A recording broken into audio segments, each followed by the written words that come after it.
आपके पास जो है वो बूटस्ट्रैप के अंदर फाइल बनी होगी। तो आपने क्या करना है कि इसके ऊपर राइट क्लिक करना है, जो फॉर्म आपका बना हुआ होगा। अब जैसे कि फॉर एग्जांपल मैं इसको नोटपैड प्लस प्लस में कर लेता हूँ, और इसके ऊपर फाइल के ऊपर क्लिक किया, सेव एज पे क्लिक कर दिया। अब इसको सेव एज करना है, उसमें एच टी डॉक्स के अंदर लेके जाना है। सी सेलेक्ट कर ली,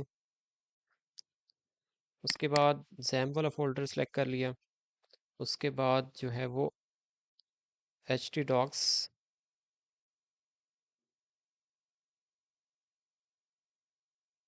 एच टी डॉक्स आपने सेलेक्ट कर लेना है। एच टी डॉक्स के अंदर फिर आपने जो फोल्डर किया होगा ना वो सिलेक्ट कर लेना है, जो फोल्डर आपने बनाया होगा। अब जैसे ये वाला है, इसको मैं कर देता हूँ register dot P H P, इसका मैंने नाम नाम रख दिया वीयू वाले फोल्डर के अंदर। ये अब पी एच पी की फाइल बन गई। पी एच पी की फाइल जब बनी है तो अब आप इसको डायरेक्टली भी चेक कर सकते हैं यहाँ से, कि पी एच पी की फ़ाइल को रन करने के लिए क्या तरीकाकार होता है। नंबर वन तो आपके पास ये जैम सर्वर स्टार्ट हुआ होना चाहिए। विंडो के स्टार्ट बटन पे क्लिक करते हैं, एक्स एम पी जैम्प, ये आपने लिखा, जैम कंट्रोल पैनल पे क्लिक किया, आपके पास ये कंट्रोल पैनल आ जाता है। फर्स्ट टू ऑप्शंस को आपने स्टार्ट कर दिया। स्टार्ट करने के बाद जो है वो आपने जब रन करना है तो लोकल होस्ट स्लैश वीयू, ये उस फोल्डर का नेम आ जाएगा। अच्छा जी, यहाँ पे मैंने अभी एक फ़ाइल सेव की है register dot P H P के नाम से, ये देखें। या मेरी फ़ाइल कुछ इस तरह से आ रही है, यहाँ पे पिक्चर्स हाइड हो गई है। वो इसलिए हाइड हुई है क्योंकि मैं पिक्चर को लेके नहीं आया हूँ, मैं सिंगल फाइल कर रहा हूँ। फ़िलहाल मैं इसको यहाँ से हटा देता हूँ पिक्चर को कोड में से। मैं ये कोड इसको या तो सब्लाइम में कर लेता हूँ ताकि सही तरह विजिबल हो। अब मैं चला जाता हूँ सी ड्राइव के अंदर, जैम वाला फोल्डर ओपन किया, इसके अंदर एच डॉक्स वाला ओपन कर लिया। फोल्डर जो है वो वीयू के नाम से है, इसको ओपन कर लिया। ये register dot P H P ये फाइल है मेरी। यहाँ पे ये तो एक नेव बार का कोड है जो ऊपर आपको शो हो रहा है, नेविगेशन बार। बाकी मेन जो बूटस्ट्रैप का ये सी डी एन यूज़ किया हुआ है स्टाइलिंग के लिए। बूटस्ट्रैप फ्रंट एंड का फ्रेमवर्क है, एच टी एम एल और C S S and JavaScript का। रेस्पॉन्सिव वेबसाइट्स के लिए हम इसको यूज़ करते हैं। अब यहाँ पे मेरे पास ये फॉर्म आ गया है। इसके अंदर नंबर वन मेथड पोस्ट होना चाहिए, जो फर्स्ट स्टेप है। सेकंड स्टेप, ये जो फील्ड्स का नेम है ये होने चाहिए। ये ईमेल भी है, फ़ोन भी है, उसके बाद पासवर्ड भी है, उसके बाद सिटी भी है, और उसके बाद डीओबी भी है। और फिलहाल प्रोफाइल पिक्चर मैं यहाँ से रिमूव कर देता हूँ। फिलहाल डेट ऑफ बर्थ तक हम इसको रखते हैं, और उसके बाद नेम सबमिट भी है। यहाँ तक हमारा कंप्लीट है ये काम। और उसके बाद ये मैं इसको थोड़ा सा सेंटर में लाने के लिए ये डिव ऊपर लेके चला जाता हूँ यहाँ पे, कि इसका थोड़ा सा जो है ना डिज़ाइन वाइज सेंटर में आ जाए।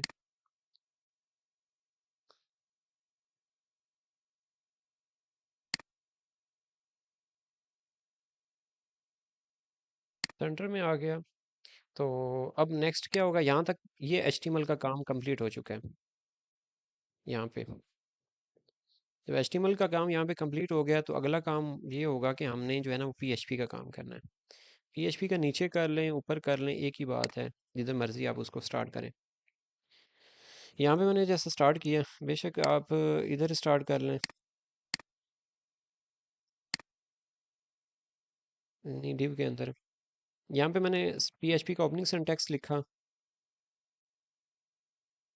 और उसके बाद यहाँ पे फिर पीएचपी का क्लोजिंग सिंटैक्स लिखा। सबसे पहले मैंने क्या करना है कि मैंने एक कनेक्शन की क्यूरी लगानी है जो डेटाबेस के साथ मैंने इसको लिंक करना है। डॉलर साइन कनेक्ट मैं कह दूँ या डीबी कह दूँ या जो भी नाम दे दूँ, लाइक डॉलर साइन डीबी अगर मैंने दिया है तो वो किस तरह से होगा। यहाँ पे सबसे पहले क्यूरी अब लगा दी, my S Q L I underscore connect, and पे सेमी कॉलन। ये कनेक्शन की क्यूरी है, उसमें टोटल चार चीज़ें होती हैं। आपका लोकल होस्ट, उसके बाद रूट, उसके बाद password, then DB name. Database का नेम मीन। लोकल होस्ट ये आपका सर्वर होता है। रूट ये डायरेक्टरी होती है आपकी, और उसके बाद पासवर्ड ब्लैंक होता है, और नेक्स्ट आपका डेटाबेस नेम है। डेटाबेस नेम यहाँ पे जैसे मैं कर देता हूँ CS619 के नाम से मैंने सपोज डेटाबेस नाम रख दिया। यहाँ तक मेरा काम जो है फ़िलहाल ये हो गया। इसके बाद मैं क्या करता हूँ कि डेटाबेस में जाता हूँ। यहाँ पे मैंने टाइप किया लोकल होस्ट स्लैश PHP माई एडमिन। ये आपके पास रनिंग फॉर्म में होना चाहिए। ये जस्ट दो ऑप्शन जो है ना, इनको स्टार्ट करना है, बाकियों को नहीं करना है। जब ये नंबरिंग शो हो रही हो, इट्स मीन कि आपका सर्वर चल रहा है। डेटाबेस पे मैंने क्लिक कर दिया। डेटाबेस पे CS619 ये मैंने टाइप किया। देन क्रिएट के बटन पे क्लिक कर दिया, तो यहाँ पे CS619 के नाम से आपको डेटाबेस शो हो रहा है। अब यहाँ पे मैंने टेबल बनानी है।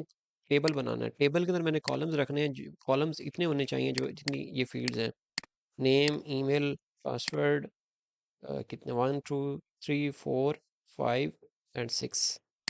टोटल मैं इसको फिर 7 की कमांड दे देता हूँ। 7 कॉलम, क्योंकि आईडी भी आएगा जो कि ऑटो में इंक्रीमेंट होता है। वो फ्रंट एंड पे हम उसको शो नहीं करवाते, लेकिन बैक एंड पे होता है। ये टेबल मैंने क्रिएट कर दिया। टेबल क्रिएट करने के बाद मैं कॉलम नेम सेट कर लेता हूँ। नेम, ईमेल, उसके बाद पासवर्ड, उसके बाद mobile, then city and country कर देते हैं। सॉरी, DOB आएगा, डेट ऑफ बर्थ यहाँ पे सिटी के बाद। ये तो सीधा सीधा डेट में हम रख देते हैं। इंट इंटीजर टाइप है, इसमें वैल्यू नहीं आती है। इस नेम वार्चर कर देते हैं। ईमेल इसको भी वार्चर कर देते हैं। पासवर्ड इसको भी वार्चर कर देते हैं। मोबाइल इसको इंट ही रखते हैं ताकि जस्ट नंबर ही आए। और सिटी को जो है ना वो वार्चर कर देते हैं। और नेम को वैल्यू दे दी 32, ईमेल को 32, पासवर्ड को 32, और जहाँ जहाँ वार्चर है वहाँ पे 32 दे देते हैं। बाकी ये है कि ये कोई फिक्स वैल्यू नहीं है कि 32 ही रखें। आपकी चॉइस है, जो मर्ज़ी रखें। उसके बाद थोड़ा सा राइट साइड पे जाके A_I ये ऑटो इंक्रीमेंट कर दिया, और यहाँ पे प्राइमरी सेलेक्ट कर दिया, और उसके बाद सेव पे क्लिक कर दिया। ये मेरा फर्स्ट स्टेप जो है ना ये कंप्लीट हो चुका है। कि मेरा ये टेबल कंप्लीट हो चुका है। डेटाबेस मेरा बन गया है, उसके अंदर मैंने टेबल बना दिए। और नेक्स्ट अब मैं आता हूँ मेन कोडिंग की तरफ। सबसे पहले इफ़ इज सेट $_ और यहाँ पे क्या करना है कि सबमिट आएगा। सबमिट कौन से वाला आएगा? जो यहाँ पे सबमिट है, बटन का जो नाम है सबमिट, वो यहाँ पे आएगा। उसके बाद यहाँ पे ब्रैकेट लगाई।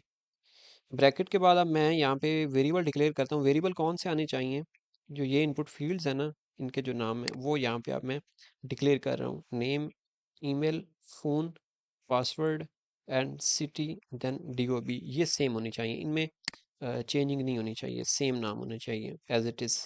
कैपिटल है तो कैपिटल, और अगर स्मॉल में तो स्मॉल। $। नेम ये वेरिएबल में डिक्लेयर कर दिया। $, अंडरस्कोर पोस्ट, ये पोस्ट मेथड होता है। सॉरी, ये सुपर ग्लोबल वेरिएबल है जो कि पोस्ट मेथड के साथ यूज़ होता है। $, ईमेल, और ये क्या होगा? ये आपका जो है वो सेकंड है। $पोस्ट, अंडरस्कोर पोस्ट, और यहाँ पे इसको ईमेल कर दिया। एंड पे सेमी कॉलन लाजमी लगाना होता है। यहाँ पे ब्रैकेट इस तरह, अगर ब्रैकेट स्टार्ट हो रही तो एंड पे नहीं लगाते, लेकिन जब ब्रैकेट नहीं है, इस तरह की दरमियानी ब्रैकेट आप नहीं लगा रहे हो, तो एंड पे जो है ना वो आपकी ये लाजमी होना चाहिए। देन पासवर्ड, और इस पे $_ पोस्ट, ये पासवर्ड कर दिया। एंड पे सेमी कॉलन। नेक्स्ट क्या था? फ़ोन था। मोबाइल के नाम से मैंने एक वेरिएबल बना लिया, और यहाँ पे $_ पोस्ट, और यहाँ पे क्या हो जाएगा? फ़ोन, चूँकि फ़ोन ही उधर लिखा हुआ है तो मैं इसको फ़ोन ही मैंने रखा। वो कहाँ पे लिखा हुआ है? वो आपके इनपुट फील्ड के अंदर ये लिखा होगा, ये वाला। पासवर्ड भी आ गया। उसके बाद अब नेक्स्ट सिटी है और DOB है। सेमीकोलन लाजमी है इसके एंड पे। डॉलर साइन सिटी कर दिया और डॉलर साइन अंडरस्कोर पोस्ट यहाँ पे क्या कर दिया, सिटी दे दिया इसको। उसके बाद DOB, date of birth DOB मैंने इसको एज इट इज़ कर दिया और यहाँ पे भी dollar sign underscore post semicolon और DOB ये कर दिया। यहाँ तक मेरा ये सेकंड स्टेप कंप्लीट हो गया। उसके बाद अब लास्ट स्टेप है क्यूरी का। डॉलर साइन इंसर्ट ये वेरिएबल मैंने ये पहले जैसे कि पहले कहा कि आप कुछ भी वेरिएबल रख सकते हैं, ये कंपलसरी नहीं है। दरमियानी पे ये डबल कोटेशन मार्क लाजमी लगाने होते हैं, एंड पे सेमीकोलन लाजमी लगाना होता है। इंसर्ट इनटू, ये आप कैपिटल लिखें या स्मॉल रखें एक ही बात है। इंसर्ट इनटू यूज़र्स, ये वो वाला यूज़र्स होगा जो आपने टेबल बनाया होगा, ये वाला, ये टेबल नेम। अब ब्रैकेट में कॉलम्स नेम आएंगे, ये इस जो टेबल है इस टेबल के अंदर जो कॉलम्स नेम है ये वाले आएंगे, एज इट इज़ होने चाहिए। आईडी के अलावा name, email, password, mobile, city, DOB। Name, email, mobile, city, DOB, ये हो गया। यहाँ तक आपके कॉलम्स हो गए। और उसके बाद फिर आगे वैल्यूज़ पे आ जाएं। वैल्यूज़ में क्या होगा, सॉरी पासवर्ड भी कर देते हैं। अब यही सीक्वेंस आपने वैल्यूज़ में भी देना है। सबसे पहले डॉलर साइन नेम है, यहाँ पे देखना है ये नेम है तो इधर भी डॉलर साइन ये नेम आएगा। कॉलम नेम नेम है तो यहाँ पे ये वाला जो नेम है ये आना चाहिए। उसके बाद ईमेल है, सिंगल कोटेशन मार्क के अंदर ईमेल आ गया। उसके बाद फिर हमारे पास मोबाइल है तो डॉलर साइन मोबाइल आ जाएगा। उसके बाद कॉमा लगा के मोबाइल के आगे सिटी है, डॉलर साइन सिटी आ जाएगा। सिटी के आगे DOB है तो single quotation mark dollar sign DOB आ गया। देन कॉमा लगा के लास्ट पे जो है वो हमारे पास पासवर्ड है तो डॉलर साइन पासवर्ड आ जाएगा। यहाँ तक ओके हो गया। यहाँ पे एंड पे कॉमा नहीं लगाना, ये कुछ लोगों ने गलती की हुई थी कि इधर भी इस तरह कॉमा लगाया हुआ था। कॉमा लगाएंगे तो एरर आएगा, ये नहीं होना चाहिए। उसके बाद ये चीज़ किसी की मिसिंग थी कि कोटेशन मार्क नहीं लगा हुआ था। डबल कोटेशन मार्क लाजमी होना चाहिए, सेमी कॉलन एंड पे लाजमी होना चाहिए, इधर भी सेमी कॉलन लाजमी होना चाहिए। यहाँ तक आपकी ये क्यूरी कंप्लीट होगी। अब यहाँ पे क्यूरी को रन करते हैं। डॉलर साइन SQL ये वेरिएबल दे दिया और MySQLi अंडरस्कोर क्यूरी ये फंक्शन रख दिया उसका। और उसके बाद इसको ब्रैकेट दे देते हैं। सबसे पहले dollar sign DB। Dollar sign DB क्या चीज़ है, डॉलर साइन DB जो है ना ये आपकी कनेक्शन की क्यूरी का वेरिएबल है, ये आपने लगा दिया। और उसके बाद फिर सेकंड पे डॉलर साइन इंसर्ट, जो आपने इंसर्ट की क्यूरी लगाई है इसका वेरिएबल आ जाएगा, डॉलर साइन इंसर्ट। और लास्ट पे सेमी कॉलन लाजमी है। यहाँ तक कंप्लीट हो गया। उसके बाद आगे इफ एल्स कंडीशन चलाएंगे आप कि आपकी जो क्यूरी है ये सही चली भी है कि नहीं। डॉलर साइन SQL और ब्रैकेट में अब यहाँ पे इको इको कर दिया और यहाँ पे इन स्क्रिप्ट लगा देते हैं ताकि हमारे पास वो अलर्ट मैसेज आ जाए। Script window dot alert bracket में रिकॉर्ड, इसको हम एडिट कर देते हैं। और अब स्क्रिप्ट ये वाला क्लोज कर देते हैं। क्लोज ना किया तो फिर गलती आएगी और एंड पे सेमीकोलन लाजमी है। इसी तरह से सेकंड है कि एक ही डाटा आपके पास दोबारा रिपीट ना हो तो हम इसको रीडायरेक्ट कर देते हैं। ये एज इट इज़ रहेगा। यहाँ पे क्या कर देते हैं, register.php ये फाइल का नेम दे दिया कि इसी के ऊपर रीडायरेक्ट हो जाए और कॉमा लगा के यहाँ पे बता दिया कि इसी ये सेल्फ जो है ना ये एट्रीब्यूट होता है कि इसी ब्राउज़र के अंदर ओपन हो और अलर्ट के बजाय ओपन करे, विंडो डॉट ओपन। यहाँ तक हमारा कंप्लीट हो गया। इफ़ कंडीशन और एल्स कंडीशन चेक कर लेते हैं। एल्स में जो है वो फॉल्स होता है, एंड पे सेमी कॉलन, और यहाँ पे मैंने लिख दिया नॉट, जस्ट इतना। उसके बाद मैं क्या करता हूँ कि सारी चीज़ें चेक कर लें। सबसे पहले डेटाबेस ये ठीक बना हुआ है, CS619 कॉमे, उसके बाद कॉमा सही लगा हुआ है, उसके बाद सेमी कॉलन सही लगा हुआ है, फिर ये कंडीशन इफ़ सेट फंक्शन जो चलाया ये सही है, सबमिट के साथ ये नेम सही सबमिट वाला आ रहा है। उसके बाद ये नेम चेक कर लें, email, password, phone, city, DOB, ये ऊपर उसके साथ नहीं सही मैच कर रहे हैं, name, email, phone, password, city, DOB ये आ गया। उसके बाद नेक्स्ट आपके ये कॉलम्स नेम है, यूज़र्स के नाम से टेबल है, उसके अंदर ये कॉलम नेम चेक कर लें डेटाबेस में, name, email, password, mobile, city, DOB, name, email, mobile, city, DOB and password. ये तरतीब दूसरी तरह अपनी मर्ज़ी से रख सकते हैं। और अब नेक्स्ट आपने क्या करना है कि यहाँ पे आके रिफ़्रेश कर देना है, यहाँ पे आपने इसको रन किया था। अब इसमें वैल्यूज़ इंटर करनी है, यहाँ से मैं यहाँ पे वैल्यू इंटर करता हूँ, irfan@gmail.com, मोबाइल नंबर कोई सा भी दे दें, और उसके बाद पासवर्ड 12345 रख दिया, सिटी लाहौर मैंने कर दिया। उसके बाद डेट ऑफ बर्थ कोई सी भी दे दें, ये कैलेंडर आपके पास ओपन हो जाएगा, जो मर्ज़ी आप यहाँ पे कोई सिलेक्ट कर लें,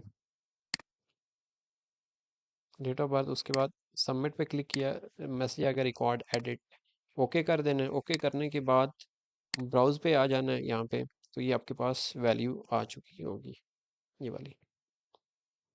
अब ये आपके सामने कोड है, जिन स्टूडेंट्स ने प्रैक्टिस की है वो अब यहाँ पे मुझे बता दें कि आप लोगों की कहाँ कहाँ मिस्टेक्स थी, या ये मुझे बता दें कि जिसको नहीं समझ लगी है इस कोड की, तो मैं अगेन रिपीट कर देता हूँ, वो मुझे बता दें।